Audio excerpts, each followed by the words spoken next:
バナナを冷蔵庫に入れたら、皮が真っ黒。もう食べられないと思ってしまいますよね。バナナは暖かい地域で育つ果物で、低い温度が苦手です。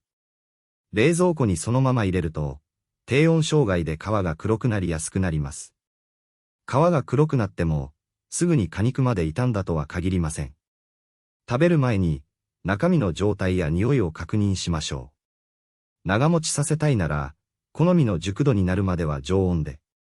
その後新聞紙や袋で包み、冷蔵庫の野菜室に保存するのがおすすめです。毎日の暮らしに、一つのなるほど。